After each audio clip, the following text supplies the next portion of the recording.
Hi, and welcome to Fair Perspectives, the official podcast of the pro-human movement, brought to you by the Foundation Against Intolerance and Racism. I'm your host, Melissa Chen, and my co-host, who you will hear from shortly, is Angel Eduardo. Today, we speak with Salomé Sibonex. Salome is a writer, visual artist, and social critic. She hosts the podcast Silver Eye Society and publishes her essays on her Substack Spiritual Soap.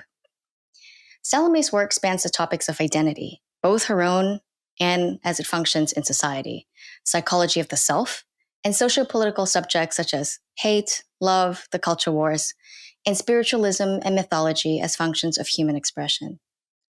In this episode, we discuss Salome's background as a woke communist, her work as a writer and cultural critic, why shame, guilt, and misanthropy seem to be so prevalent in our culture and discourse, how best to engage on social media, and why Alex Jones isn't the problem. Ladies and gentlemen, I give you Salomé Sibonex. Salomé Sibonex, thank you so much for joining us on Fair Perspectives. So excited to be here. So this is kind of an inside thing, but if anybody who follows your Twitter will know, I had to ask right off the bat, how was the cruise? Oh my God, we can start there. It's a disaster. It's terrible. It's the downfall of civilization. It is contained on a Carnival cruise. It's chaos. I mean, the amount of consumption of like bland foods, it's just the incessant music that somehow I don't recognize any of it, but it's all bad. It's just too much. It's too much. And hey, everybody that was on that Carnival cruise, they wanted to be there. So I was the fool. So I took it as kind of like a safari into a place that I normally wouldn't be. And it was interesting in that regard. Yeah. But I really don't like clown decor. I find that upsetting. So Carnival Cruise actually does live up to its name. They have like porcelain jesters attached to some of the walls randomly. The decor is its own story. Oh, man. So please don't sue me, Carnival Cruise, but like... It sounds like a nightmare. I have this impression that cruises are like vessels of the last men, you know, like it's just a floating hell. Your impression is correct. It's just an impression. Okay. It's like it's a reality. The last men, like the last, yes. the last draft picks. Yeah. No, like Nietzsche's last men. Oh, okay. I thought you meant like in a dating way. Not making it. The part of the society that is not quite going to make it. They're hanging out on Carnival Cruise. Like the last resort for these poor guys is to have women literally trapped. They can run away, but they'll eventually come right back to them. Well, they ain't running far with the diet that Carnival Cruise has them on. So don't worry. Everybody on that cruise, they were having a blast. I was just there like, okay, this is a part of society I was not familiar with. I'm sure we'll hear a lot more about it in your work, but I think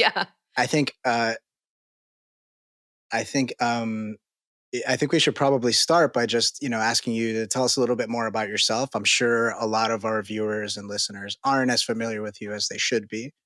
I agree. So why don't you give us a little potted bio of who Salomé Sibonex is? Okay, well, I am an artist, primarily a writer. I have a podcast and a newsletter. And in those mediums, I like to analyze culture. So you can consider me a cultural critic.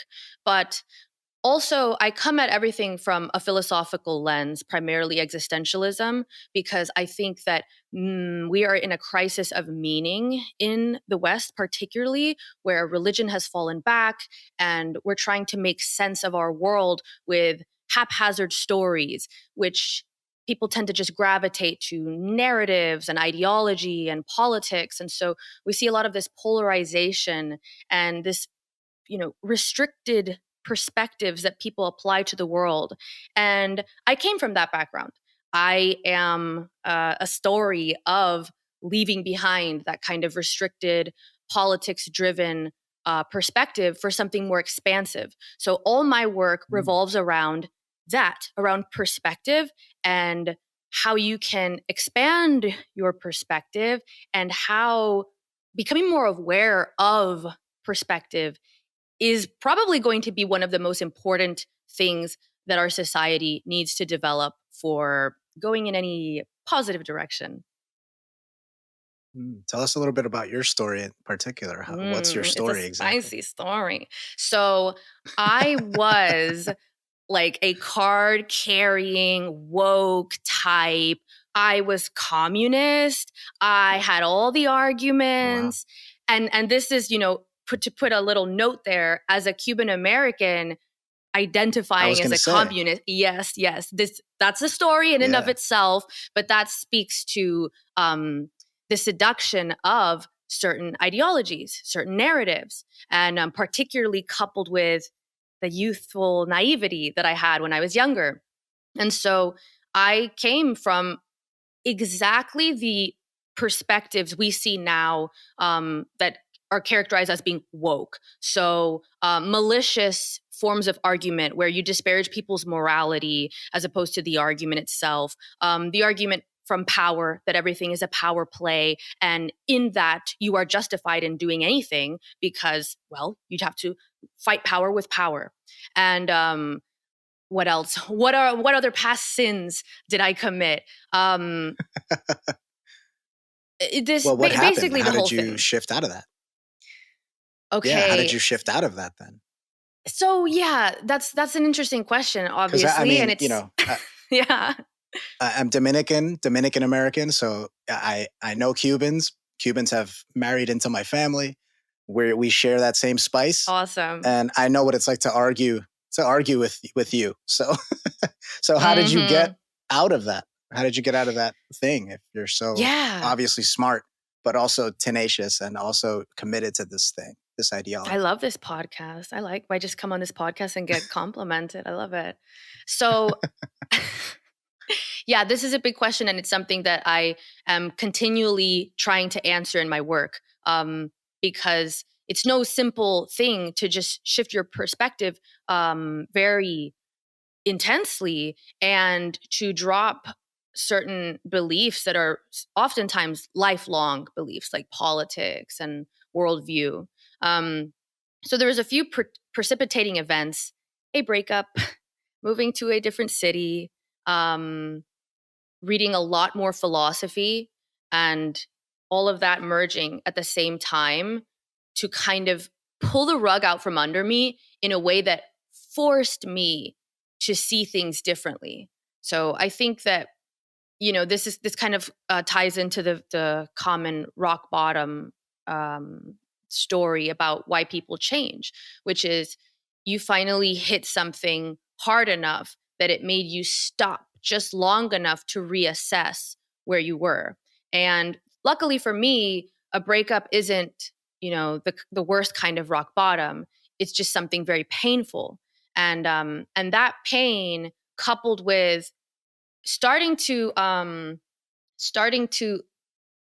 look into all these different ideas, like existentialism, like nihilism, like absurdism, and seeing how these things were starting to fit at the same time for me. So at the same time that I realized, well, I don't know something, because I thought the relationship I was in was going well. I thought I was doing everything right in life, and I had the rug totally pulled out from under me. And then I started to join that life event with these new ideas I was learning about, and see how they made so much more sense to me than trying to force this perspective that had led me to a place of pain instead. So it was a process of self-discovery for you, and looks like you kind of, like your life changed in various ways. It wasn't just an intellectual shift. Do you notice like there was something else beyond just like, okay, I have a new set of ideas? Did aspects of your the way you related to people change? What other changes did you see other than just like, okay, I have a whole different way of looking at the world? Yeah, that's a great point, because it isn't just intellectual. And that's something that's really important to me, trying to figure out what's going on in our culture and trying to find ways forward, is to approach this, honestly, not even primarily from the intellectual sphere, because I think that we've, and as I say this as a writer, so it pains me, but I think we have worn down the option of words very far, to the point that people are just throwing words at each other and they don't mean anything. They're using words manipulatively. Words are constant. We know this, like everything, the definition is always subject to change. So the intellectual realm doesn't suffice to solve our cultural problems right now because they're particularly driven by emotion. And so if you're not addressing the emotion, then you're not actually addressing what these ideas, what these problems are tethered to. And so, yes, I had this new intellectual framework to analyze the world, but it was coupled with something, it was coupled with a shift in my personality too. It was really like, I just started to relate to the world differently because I let go of this kind of like restricted narratives that I had. And I started to see how they were not serving me because I had hit this rock bottom. And so it's a hard thing to try to see why you changed and why you are the way you are, because I always look into my past and I think, how could I have been so different than I am now? And whether that was me being like 5 years old, 15 years old, 25 years old, it's so hard to understand how you change your perspective. But I think that shift of experiencing some pain, tying it into new intellectual pursuits, like frameworks, but also starting to relate to the world differently in a place of less fear and starting to know myself more and have more of a sense of purpose. I actually started to pursue things that I cared about more.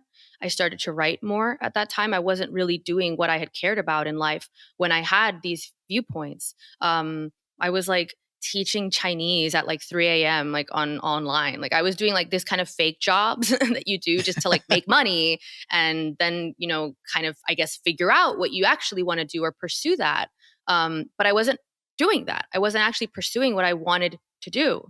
And the more I started to have a life that reflected what I actually wanted and cared about, the more I did not feel attracted to worldviews that were restrictive and the kind of past views that I had that were there's a kind of guardedness that marks the way that people argue like these ideological positions because they're not earnest.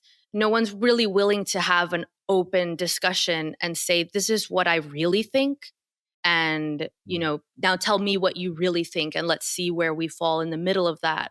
It's always this argument from a position of, I won't ever admit that I'm wrong. I won't ever admit that there's any fault. And I think that's a very insecure position. And so as I started to develop like a self and a life that felt good, felt real, made sense to me, I didn't need that anymore. I didn't want to be bitter and resentful and guarded and combative just for the sake of being combative. And so it allowed me to kind of drop these things, these ideas that really were marked by those kind of sentiments. And it's like this opening up. And so I think that process is so important to where we are in our culture. And it goes back to your point of, is this just an intellectual thing, and how it really isn't, because I have a sense that people are very deeply unhappy. And I think that we can hide from our emotional strife in intellectual arguments.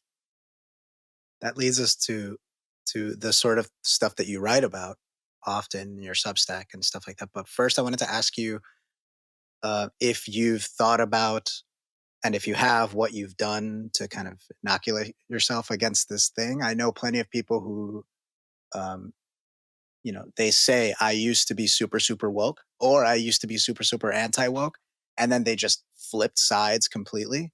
And they're just as fervent and they're just as zealous as they were before now. And even more so in a way, because now they need to counteract all their past behavior in a way. So it's, the zealotry of the recent convert kind of thing.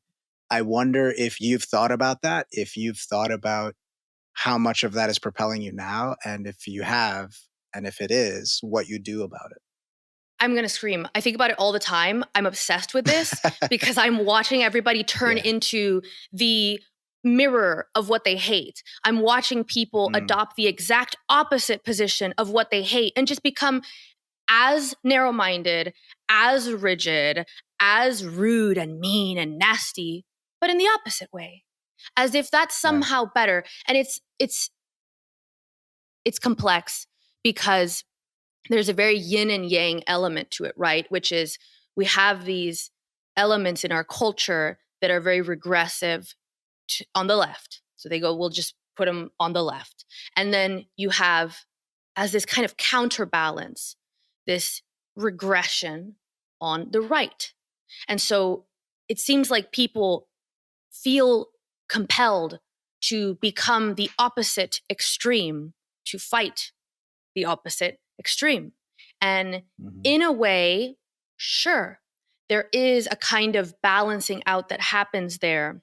What I hope is that we don't go too far to the extremes too quickly and cause too much damage, because I think that there's already in our culture a growing desire for things that are less extreme, for a middle path forward, as opposed to just running into our, behind our trenches and digging our heels into the other side. So I'm obsessed with this topic because it's unfortunate to watch people be molded by what they hate, because that's ultimately what it is. And that's what I remind myself as a safeguard against becoming reactionary, because that's kind of what it is. It's a reaction to extremes on one side. And fair enough, those are unpleasant and dangerous things that you're reacting to, like censorship, whatever it may be. But you don't want to let yourself become shaped by what you hate. That seems to me to rob people of their individuality, their journey through life, because that path is now getting dictated by what you oppose. So I really ground my life and my work in principle, in values, because things like truth, compassion, courage, those aren't going to be as subject to extremes as an ideology is, as a current event is. And so it keeps you really grounded if you check in with yourself and say, okay, what is the courageous thing to do in this situation? What is the compassionate approach to this issue? Because that exists outside all the extremes. That exists within you solely. That's something that you have to come to. It's a decision that you make yourself. And in that way, it's so much more organic. It's so much more you and human. And that's something that people should really value. It's your right to decide your life's direction for yourself, as opposed to being this ping pong ball that's just getting pushed back and forth by whatever the current ism we're fighting today is.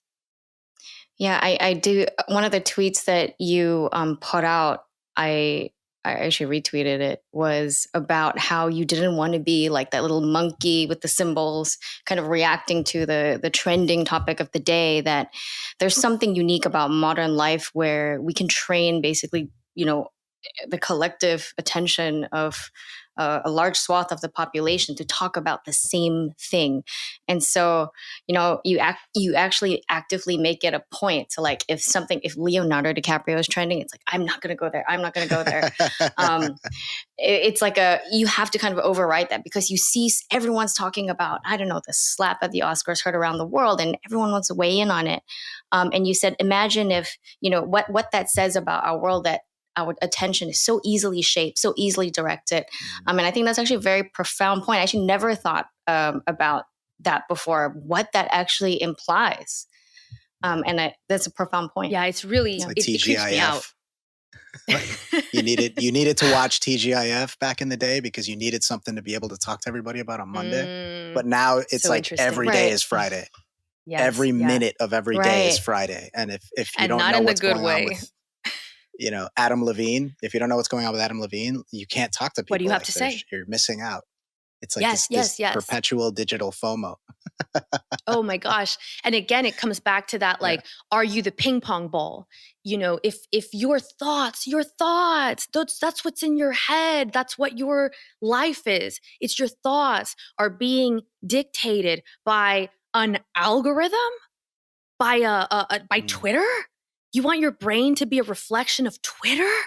That's terrible. That's dystopian. That's truly dystopian. Like, let us be very honest about how bleak that is. And I resent it. Yeah. That's the thing. I've kind of developed this, like, I think you should be extreme about certain things.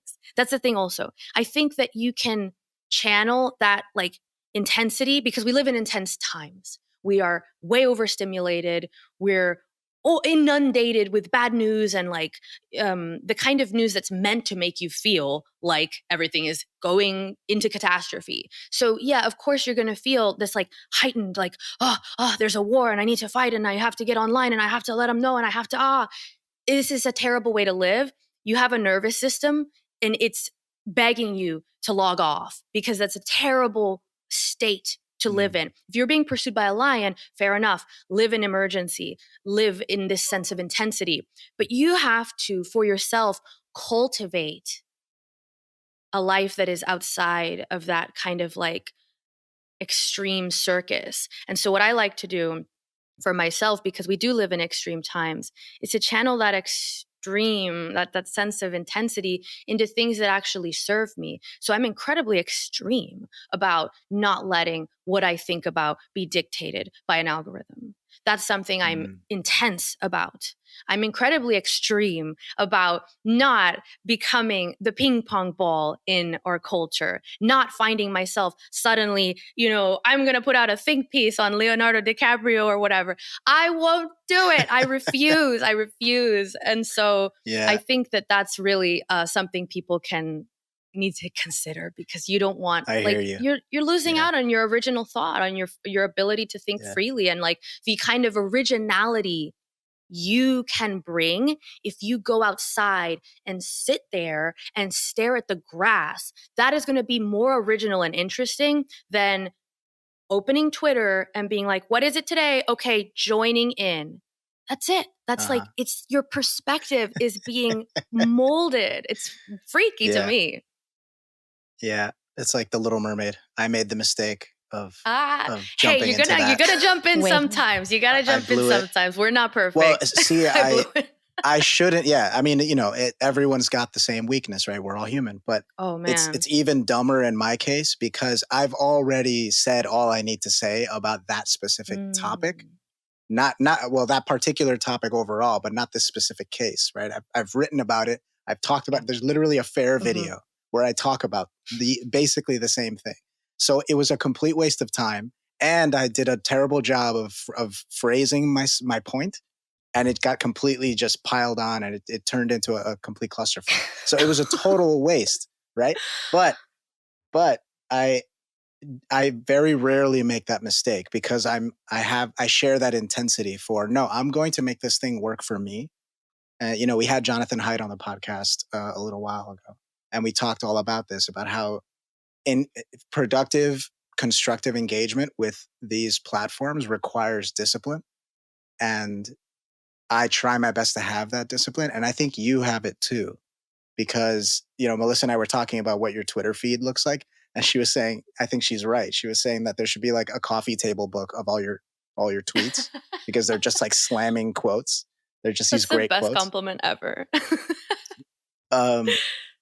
But, so how do you keep yourself, because you do dive in, right? You do get into it. You are playing with fire, right? So how do you keep yourself from getting burned? What do you do? What are your techniques for maintaining that thing? Yeah. Okay, great Great question. And thank you so much for appreciating my Twitter feed, because I cultivate it like an obsessive person. It like shows. I have a real it shows. Quotable quotes. Yeah, really good. Thank you. I mean, so one time this is a good example. One time I reacted to something, like you'll probably notice that I rarely retweet. Or rather, I don't retweet actually. And I rarely quote tweet because it's just kind of idiosyncratic to me. But I like the idea of my platforms being very mine, being a reflection of me and producing something original. And while, quote tweeting something, you're writing something original to it, I don't, it's a reaction. And I like to not be in reaction, but to create organically. And of course, even then, you could say, oh, well, I'm reacting to a book or whatever. Fine. But I prefer that. I prefer to react to a book, something, whole, something tangible, something meaty, than a tweet. So that is the ethos behind somewhat how I cultivate my existence on social media. But I one time I did quote tweet Keith Olbermann because I was trying to show what a great example he was of being hyper partisan to the degree that you become just a nasty, mean person. And then I look back at my Twitter feed after that and I realized, oh, now this example of someone being nasty and mean lives on my digital real estate.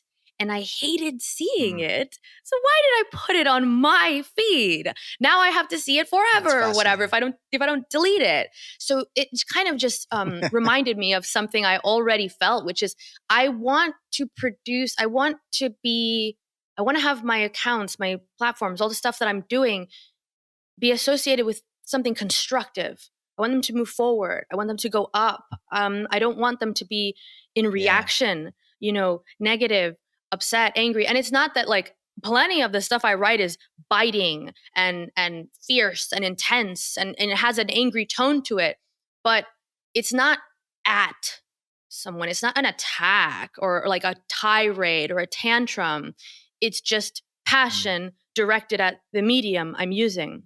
And so I come at it like an artist. I view social media as a medium through which I can choose how I'm going to express myself and cultivate this weird digital persona, because that's what it is. And you will become affected by what you consume. You will be affected by what you pay attention to, by what you react to.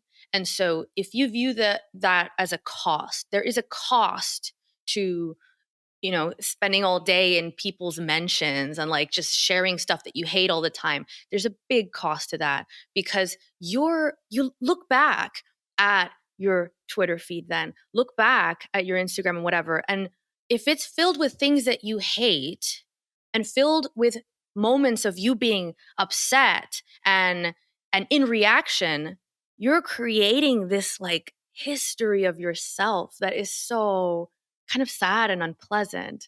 I'm proud for people to look at my social media. When my feeds and all that stuff, I take pride in having them be things that perhaps bring some beauty, some lightness, some newness into someone's day.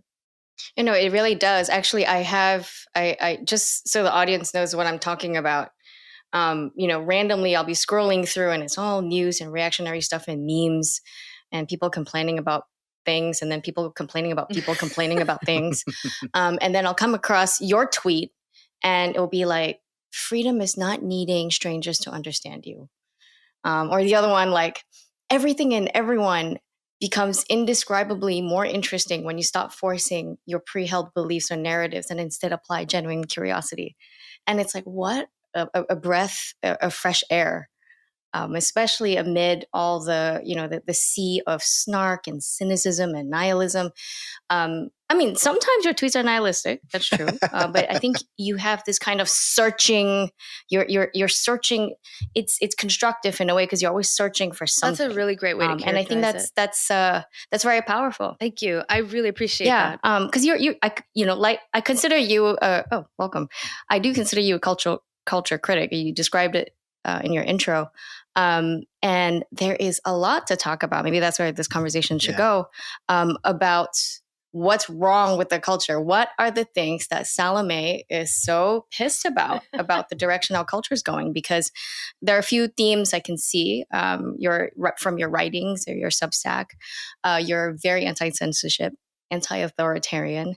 You have a lot of thoughts about the impact of that on art, on what it does to the human soul and creativity, and kind of narrow-minded views. So could you diagnose for us first what is wrong with our culture? Yeah, real quick. I'm going to real quick. Just give you a line. In 2 seconds. I am actually going to take that. I'm going to take that challenge and give it to you as succinctly as possible. I think that individual people are deeply lost and afraid. And because of that, they crave anything that promises them security and an answer. And usually the first thing to promise those things is not truly going to provide them. And from that stems all our systemic societal issues, growing authoritarianism, growing censorship, repressive culture. All of that stems from people seeking a quick escape from their own fear and suffering. So that's my diagnosis. It's pretty good. You reminded me of one of your rare retweets, which is a quote.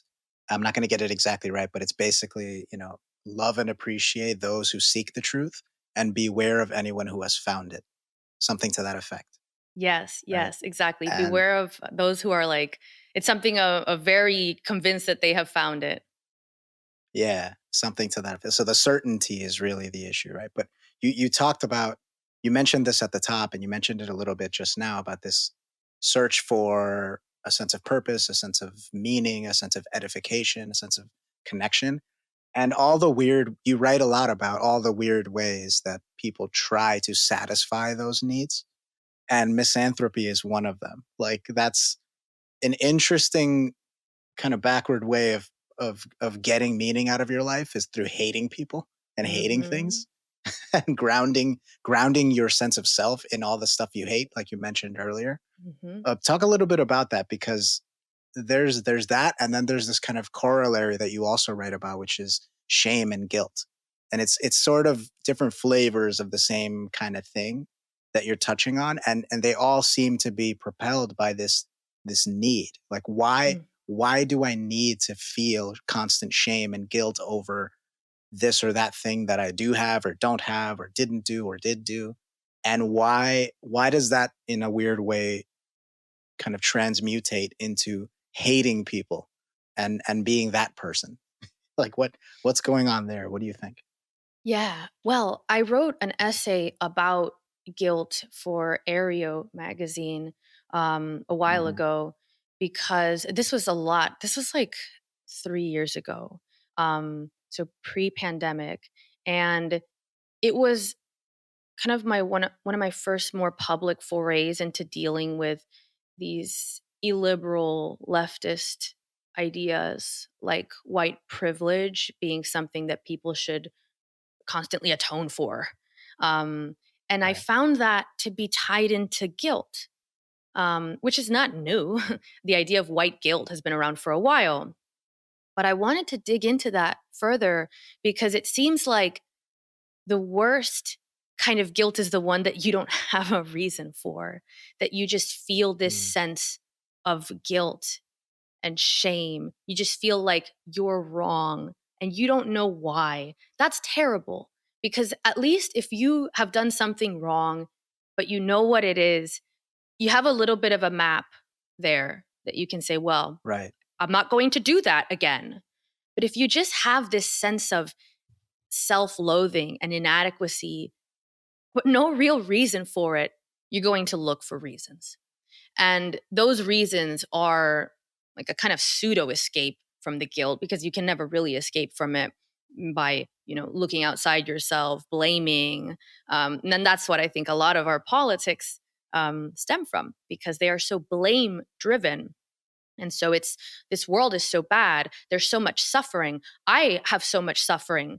Let me find all the ways outside me that I can point to for why this suffering has been caused. And guilt seems to me to drive a lot of like the kind of neo-leftist politics we see now, where people feel the need to constantly atone and tiptoe, and everything is like so sanitized, and we need to make it safer and safer and safer. It's marked by this sense of weakness and fear. And I think that people feel like they are bad. And so if they just make the world better, like let's just fix everything. Let's get all the problems out. Let's make sure everybody is as safe and happy and contented as possible. And then I'll be a good person for that. And I think that it doesn't work, because it's self-serving, first of all. So if you're trying to do things out in the world just to absolve yourself of your self-loathing, that's self-serving, and it's an indirect thing. So it's like you're doing something, but you're actually trying to do something else through doing that thing. And the indirectness there, this is why it's so important to be self-aware, to interrogate yourself and to know, well, why am I doing this? Why do I believe this? Why am I pursuing this? Because if you're doing things with this kind of indirect attempt to get a different outcome, which is, well, it'll make me feel better, or it'll get rid of my sense of guilt and self-loathing, you've already added a step in the middle there that can cause a lot of inaccuracy. Like your aim is not going to be as good, as opposed to just saying, right, I want to see this become better, and that's truly what I'm aiming for. Okay, now I can go after that problem directly. And so I think people hide what they're actually trying to get at behind politics, behind ideas, behind beliefs. A lot of it really is just this: I'm afraid, I suffer, I don't know why, and I don't know how to get rid of this. I'm going to go pursue it outside myself somewhere. I'm going to escape from this. And misanthropy and cynicism, I speak from experience when I criticize these things, because I was misanthropic. I was cynical. I think those sentiments go very well with ideologies like communism, because they posit the idea that humans are inherently leaning towards destruction. Humans inherently are flawed to a degree that will always beget something negative. And if you accept that premise, then it makes sense that you would do as much in your power as possible to prevent humans from making all the mistakes that they're inevitably going to mistake. You would try to control every outcome. You would try to make everything as safe as possible, because you believe that humans inherently are always going to end up in the negative, that they're incapable of, bringing about good things in the world without coercion and force and control. And so at the same time that I was very misanthropic and cynical, and of course, this was at the same time that I was very unhappy with my life, because I wasn't pursuing things that I cared about. I didn't have a sense of meaning in my life. I didn't know what the hell I was doing. I felt confused. And that was scary to me, because I had all these ideas for who I wanted to be, and I had no idea how to make those real. And so instead of dealing with myself, which takes a lot of mastery, that actually takes skills. Introspection, that's a skill. Self-analysis, being able to sort through your feelings and really be honest about it, that's a massive skill. It's very hard to develop. And I'm still trying to develop it constantly. But when I didn't have those skills, it was so much easier to turn around and say, well, my life is bad because the world is bad, and the world is bad because all these people are bad. That's misanthropy.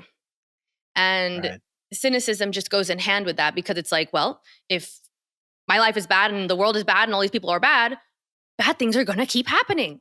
Bad things are going to be the more likely thing to happen. And so there you have cynicism. But if you are able to escape that cycle, which I was, through being able to develop purpose in my life, being able to have a sense of meaning, having a worldview that gave me a map for moving forward in the direction that I wanted to go in, and it actually worked. Once you start doing that and things start making sense, and you realize that you can enact positive changes in your life yourself, everything follows from there. Because then now I see that, well, if I ask people for what I want, if I try to build the things I want to see, if I open up to other people and allow them to be how they are and don't need them to approve of me, then all these positive things start to come from that. And then you become the opposite of a cynic. You become the opposite of a misanthrope, because you can see that, well, you somewhat can control those outcomes. It doesn't have to be bad people around you in a bad world that make bad things happen all the time. It can actually be the opposite. And I feel that. I live that to myself. And so I think, to sum up all of this, if you think that the world is bad and that people are bad, then you're going to create a world and a life that proves your belief about it, because that's what you're anticipating.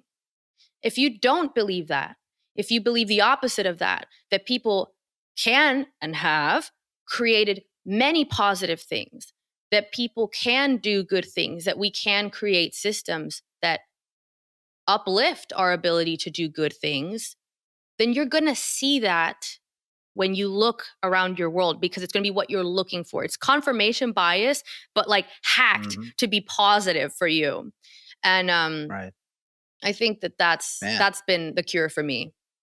We should thank whoever broke up with you, because this wouldn't have happened. I mean, fair enough.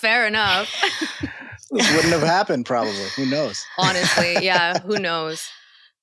Should be a card-carrying member of the DSA by now.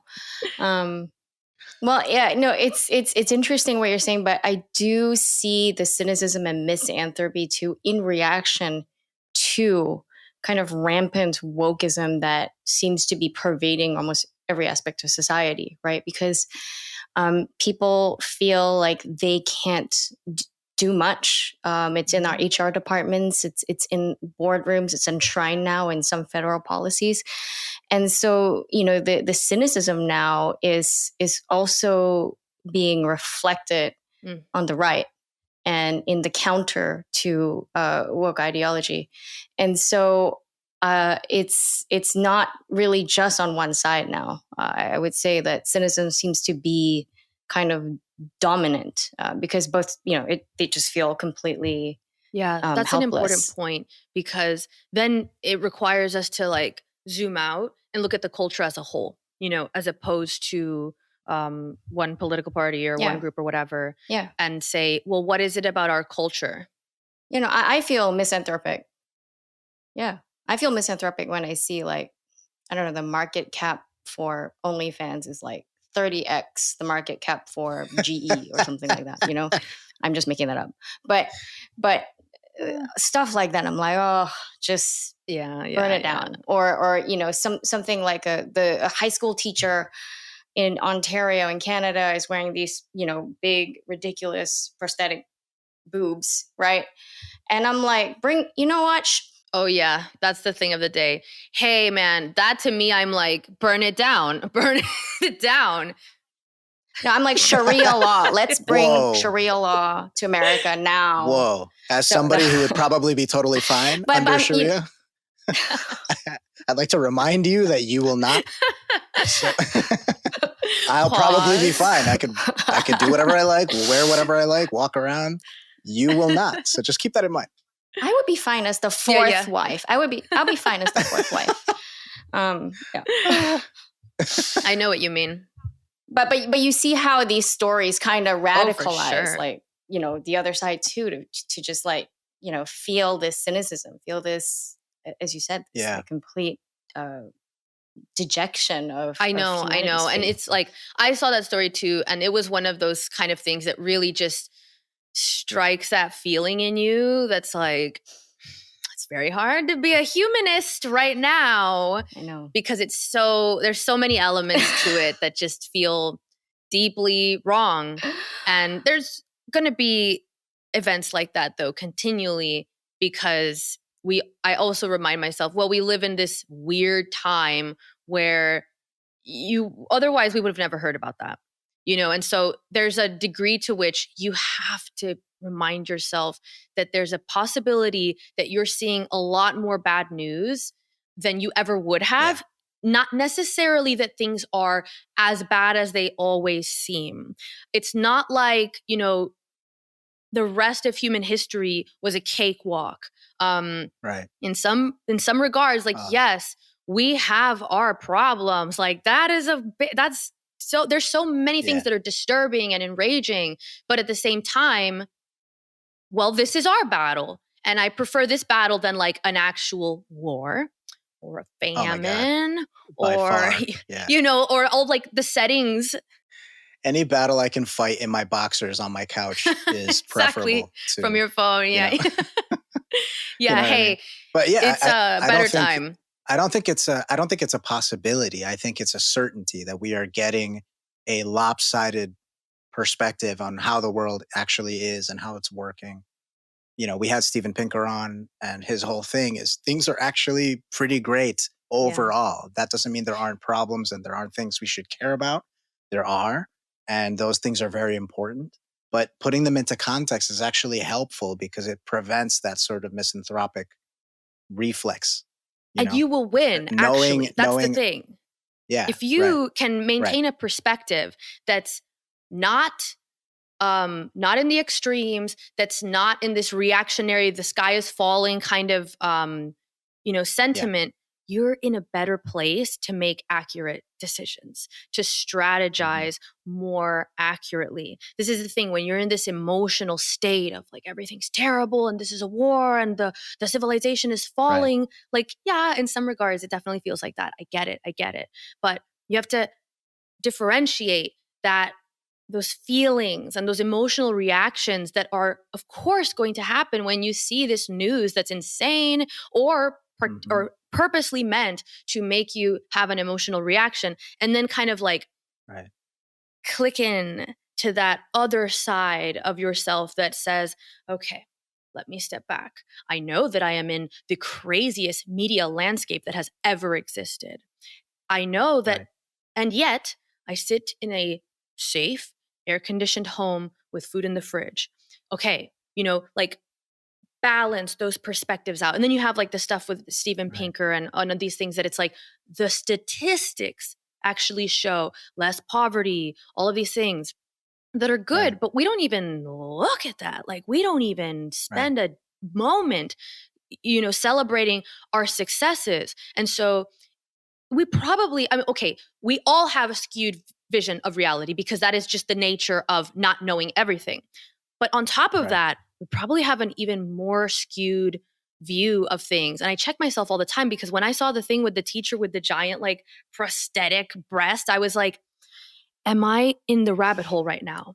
Is this a thing that the algorithm is feeding to me that's going to make me feel like the world is ending, civilization is falling, but like all these other people are just like, like going about their life. And I'm like, don't you know? Like it's so, I have to check myself and see, okay, is this echo chamber? Yeah.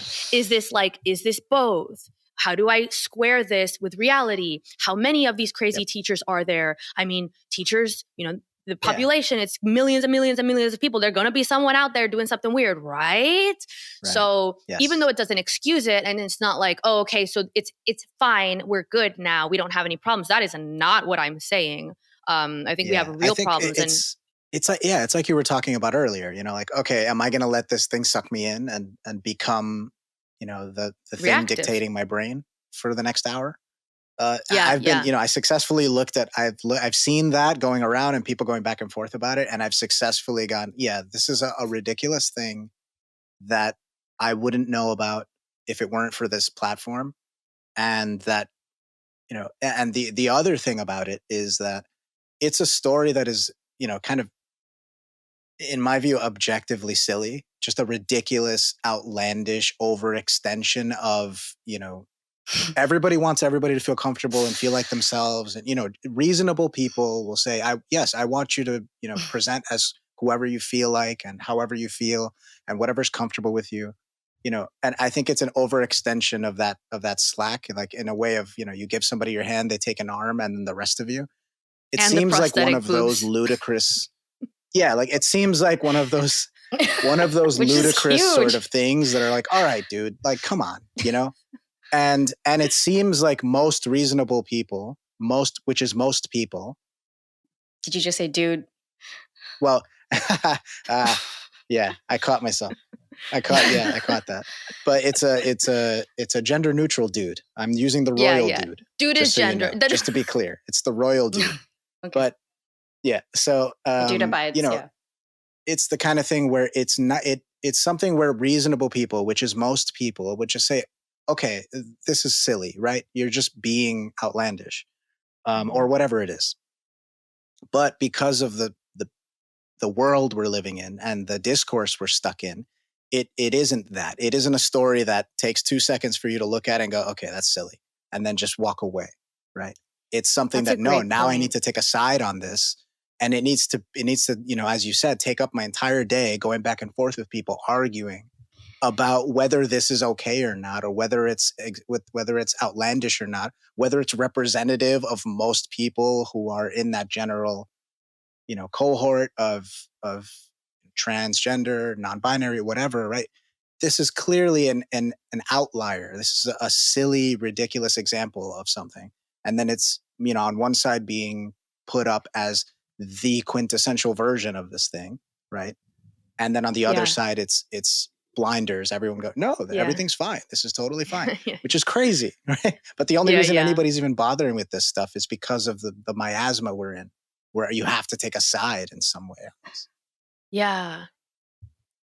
But let me push back on that, because I think one of the problems is actually that, I remember when maybe it was 2014, 2015, there were always kind of like stories that flare up every now and then from colleges.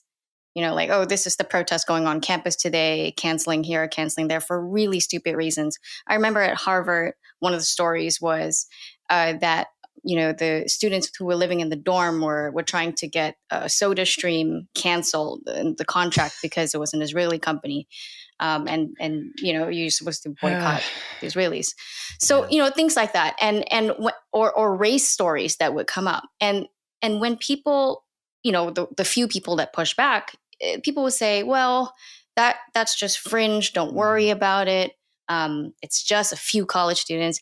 And then about 7 years later, it's 2022, and we wake up and it's everywhere. It's kind of like permeated, all the spaces at every level of society. So if we don't register our discontent, I think there's this worry that people really think that, the Bolsheviks, the minorities here, can actually really radically reorganize American life as we know it. And that is kind of where I'm like, maybe we should say something, because when we didn't for a while, I don't disagree with that. I just think this is not, the way that some people are framing it is that this is a clear example of the norm of them, that side of the argument, which is clearly not true. And I think basically we should react to things, but we should respond to them within a certain context and with a certain, understanding of how crazy something actually is versus how normal something actually is. And so it's not to say you shouldn't say anything, but I would never point to this story and say, look at what's happening all over the place everywhere. That's not the thing that's happening all over the place everywhere, right? Kind of like you're both making two parallel points. I see them as being like, I don't actually think you cannot have both. I think that you can look at an event in the news and say, this is probably an aberration. This is probably a novelty, hence it being in the news. That already marks it as, well, it's in the news because it's something that is likely going to, it's not the norm. But at the same time, this is how I like to think about things, which is like in terms of far out projections, as opposed to just like, oh, this one event, I'm going to freak out about it. What's the story around the whole event? So, and what could it precipitate? What can come from that? So to your point, Melissa, like, then you look at this and say, yes, okay, this person, this is probably an aberration, but now we have a precedent, which is, so here's an interesting event that from which you can then decide to analyze culture as a whole, which is like what culture criticism is. It's like taking events and saying, well, what does this say about our culture, if anything? And you don't do that with things that are just random things, because then you're not actually going to make sense. You're just picking random things. Like there has to be threads that can tie into the larger culture. And so something like this is heated because it does have those threads, because it is very easy to say, see here, we knew it was going to happen. Okay, fair enough. What I would say there is that, like, okay, so now we're presented with a dilemma, and it won't be the first time that this dilemma appears. Because there is like in this particular example, what an annoying example to have a deep conversation about, by the way, because it's so ludicrous. But that's what I mean. You know, like I know exactly. And this is why I resist so often. But in this example with the teacher and the prosthetic breast and whatever, we can say, okay, so now we have an ethical dilemma, which is to what degree does your right to self-expression trump the professional environment, the communal environment, the school's mission, which is to educate children. You know, where's the balance there? So I like to zoom out then and say, okay, now we have an ethical problem. Is it actually an ethical problem? Because then if you expand it out and you leave off the particular event, now you have just the themes of the problem, which is the ethics of, you know, personal expression, or so, you know, however you want to liken that. And then the, you know, the rights of the other people that are in the situation, and the goal of the actual environment, which is to educate. And so here's the themes. You don't need the example anymore. You have the themes. And from there, you can say, is this going to actually become a problem? Like, do these ingredients look like they could reoccur again and again and again in new ways? And that's when you say, okay, yeah, this is something that we should consider it as a possible harbinger of problems to come. And even then, though, you can differentiate that from your emotional response to it, right? Which is like, then I become misanthropic and cynical and reactive and say, this is the end. Like, this is, you know, no one can have any rights because this is what happened. You know, like, it's very easy to fall off and to go to the extreme. I agree. I think that maybe the point for me is what conclusions people draw about the questions that you have posed, right? What are the thematic elements? What are the things that it says about our culture, right? Some people might say this shows that our culture is completely, you know, perverted and morally corrupt and, you know, whatever, right? And you know, in a kind of sexual way, right? That some people will argue it that way. And I think that the situation at hand is fairly simple, and the response is obvious. Like, if it were you know, a woman with her natural breasts and they were protruding in that way, the conversation would last 5 seconds. Like, listen, you can't you can't do that at work, right? You're at work, you're in front of like little kids. I know. Especially woodshop class. This is a woodshop teacher. Right. So there's like there's machines. It's an occupational hazard. So it seems like a hazard, but yeah. So the conversation would be 2 seconds long. That's what I mean. That's what I was trying to say, is that the conversation would be 2 seconds long. It's like, hey, this is a workplace. You're a teacher. Like, there are certain standards. Like, you just can't do that. It doesn't matter what the identity of the person is, right? Mm-hmm. But the only reason it isn't a 2-second conversation is because of those specific details. And I think that the thing it says about our culture is more about, this is how far people will go to defend their side, regardless of how objectively ridiculous a circumstance or situation is. And that's the thing that's really the thematic problem for me, right? The thing that I would zoom out and say is, look at how objectively insane a circumstance can be and how little people's behavior changes in response, right? Like, you don't see everyone on Twitter going, okay, yeah, this is silly. Like, this is making everybody look bad. This is making the conversation about legitimate concerns about trans people and non-binary. This is making that conversation impossible because we have these ludicrous examples, right? That's what reasonable people in my mind would be saying, but they're not saying it because we're so steeped in tribal conflict. We're so steeped in our teams that this is, this is just becomes another it's crazy. It's a weird thing. But that approach, the thematic, like expanding out, that's the tweet that you'd see me put out simultaneously would be that.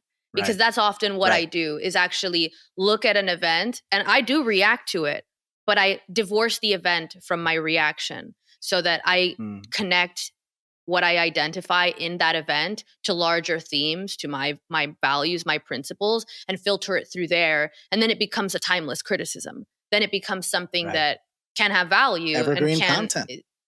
You gotta make that evergreen content. We out here. You're savvy. See, both of you are angels compared to me, because both of you are complete angels to be able to do. Because what this story for me is, if you can imagine your ideological enemy doing this in order to boost that side. So imagine, like some of these hoaxsters like Tatiana McGrath, these personas created to kind of mock social justice narratives, because they take such an extreme position that it leaves you in this pretzel logic. Yeah. This is exactly what the story is. It's like, I can imagine this is actually Matt Walsh from the Daily Wire, who's just acting this to make it so ridiculous that he puts you in a corner, and now everybody looks stupid, and the emperor is naked, and nobody dares to call it out.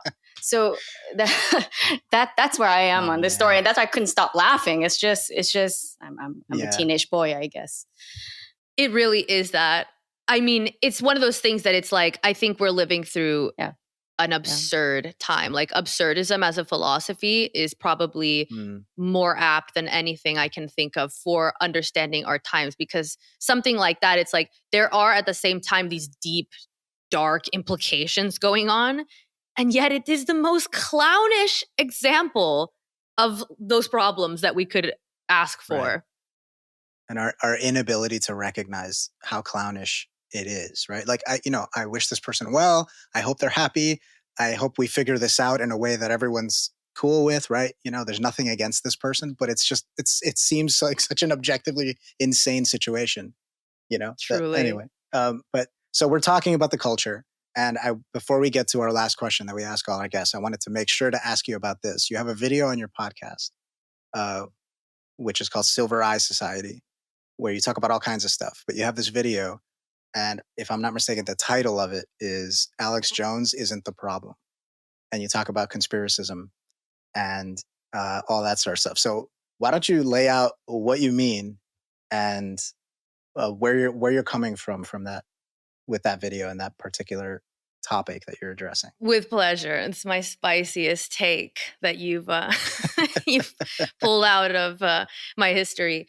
So Alex Jones is not the problem. The premise of that that podcast episode, it's based on a film called Alex's War, and essentially it's just a documentary that follows Alex Jones around and tries to explain his life story so you can understand this person, which is an admirable pursuit, and in and of itself is something that I defended in that episode, because it goes against this kind of idea that we hear now a lot, which is like, don't platform someone, and this idea that you should just erase and suppress everything that could have any potential negative implication, which is how you end up living in a literal dictatorship, is that everything is controlled and everything that could possibly cause a problem, we do away with. Well, that's a prison. Like, that's literally prison. So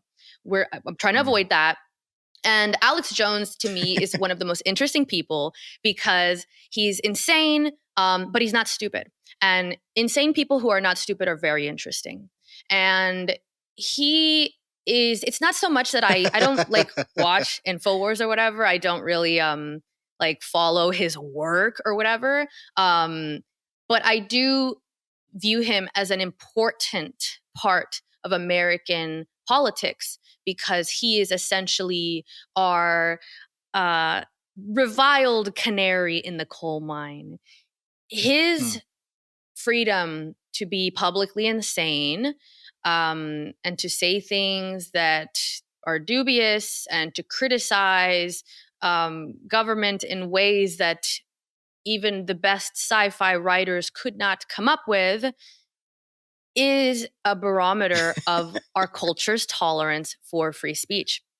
And being that most of his career is aimed at critiquing politics, politicians, leaders, not this one incident where he did criticize the Sandy Hook parents, which is what got him into so much trouble, because those are private citizens as opposed to, Bill Gates or whatever. And well, he did more than criticize, I think, which is the problem, right? I think. Yeah, he. My understanding is that he essentially accused them of being crisis actors and the whole thing being false, which you can't do that, because it's essentially slander. It's a private citizen that you're levying a legitimate claim against, and so that's the line. That's actually the line of free speech then, and fair enough. But I defend his ability to do what he's been doing all the time before that, because he is this perfect example of how uncomfortable it is to tolerate truly free speech in a society. You have to tolerate him. If you want to have a truly free speech society, you have to tolerate that one guy is going to have a really popular show where he accuses Hillary Clinton of being a reptile. That's the cost.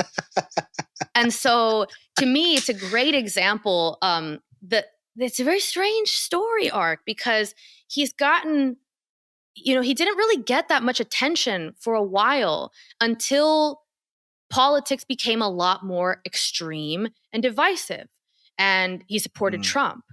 And that was when he was on the radar. He has been out here being loud, being conspiratorial for decades previously.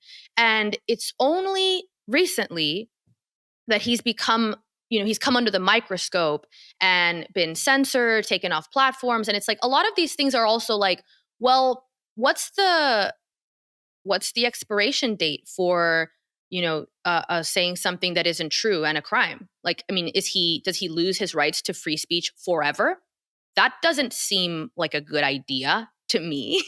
So he's a really great, just a wonderful figure for understanding the way speech works in our culture, both politically and at the individual level and on media. And so that episode goes into all of that. Okay. So what I'm hearing is that what you're basically saying is, and correct me if I'm wrong, but you see Alex Jones as a kind of KKK rally in Skokie, Illinois kind of thing, where if we defend that, that just shows, where our parameters are. and kind of guarantees that we're open to you because you're not insane. Yeah. He's even less, to me, right? he's actually less offensive than like a KKK rally, because I like where he aims his ire for the most part in his career, which is at political elites and institutions. I think that there's another side to my defense of him, which is we need that. You need to have people who are rabidly suspicious of power. That's good. That's healthy. What other landscape would we have where everyone's just like, yes, this is okay, or oh, I just hate them all. Like it's good to have a thorn in the side of your leaders, even if he go off the rails, and even if he's wrong most of the time. Sure, whatever. There are no rails. There are no rails. Like, so I see your point, but I feel like in some ways maybe he's the worst example, right? Because then he becomes the kind of the symbol for that sort of perspective and approach. And then it becomes easy to dismiss him and to dismiss the approach as a result, right? Like he's so objectively crazy that it becomes easy to just say that whole side of things is nuts. Mm-hmm. Okay, but his craziness has a kernel of truth, though. Sometimes I think that's kind of the issue with Alex Jones. So, like, it turns out the frogs are actually turning gay. They are actually like there is some truth to that. I know we mock. It's so easy to mock that into some sort of soundbite. But if you look at what he's actually like the research that he's actually citing in endocrine disruptors and intersex frogs, I would say he's a poor interpreter of the stuff that's true that he actually learns. That's the conspiracy part, right?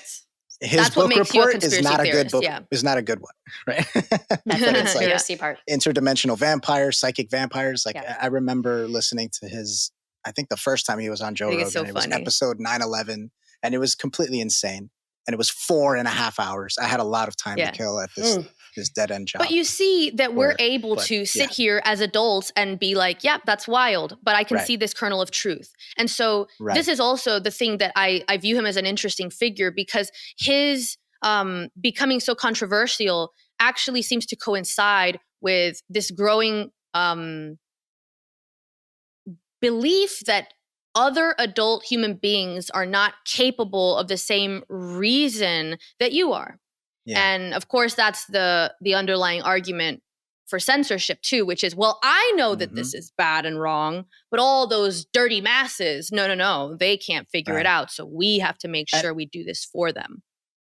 I would even throw them a bone there and say, even if they aren't, even if this huge subset of the human population is incapable of watching something like that without being influenced and then zombified and turned into, a clone of whatever it is that they just heard.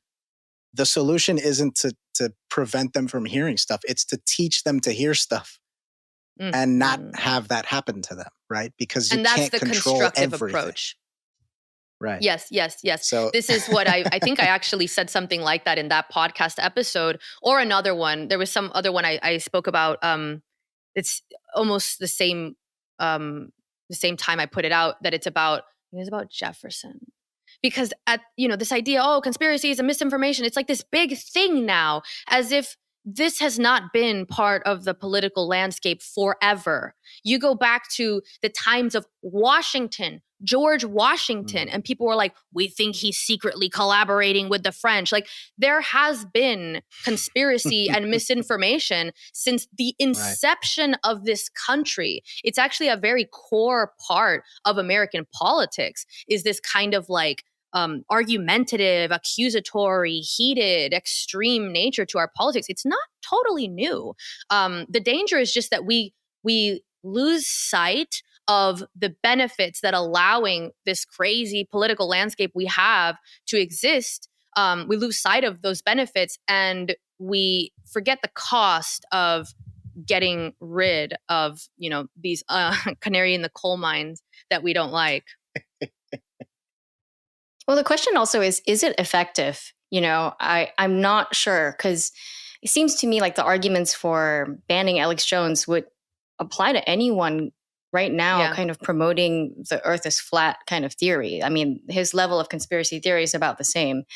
So what is his popularity? I mean, he's still able to broadcast. InfoWars is still going on. So other platforms would host him. Has his popularity increased? Because I remember when YouTube kicked him off, the number one app in the App Store was he had an app. And so, that was like the top download for the day. Mm-hmm. And so it's a bit of a whack-a-mole thing where, you try to prevent him from existing in common spaces, but other spaces start popping up and they may not be as popular then, but they become popular once it's the Streisand effect all over again, right? It doesn't work. I mean, it has never worked.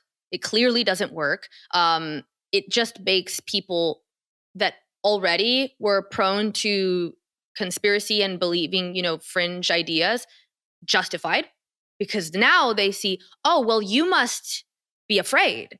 If you're persecuting me and the person I listen to, oh, well, clearly we must be right and you're against us. And I mean, it just justifies that. And so it's like, right.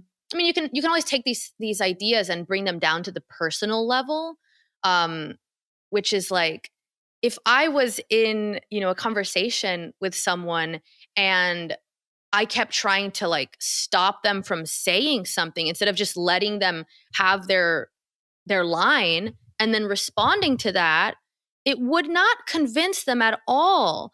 On the contrary, it would make them less convinced that I am someone worth listening to. If every time they try to, converse with me or rebut what I'm saying, I jump down and say like, oh, no, we're not going there. They would just be like, well, this person doesn't actually listen to me, which is a lot of what drives fringe politics, is people that feel that they are not getting listened to, that they're getting pushed out of the mainstream discussion. And hey, guess what? That is what the mainstream media does. They actually don't want a discussion. They actually do want to push people out of the discussion and have a monopoly on the narratives. So we have a big problem here, because sure, Alex Jones is a problem. Fair enough, for different reasons.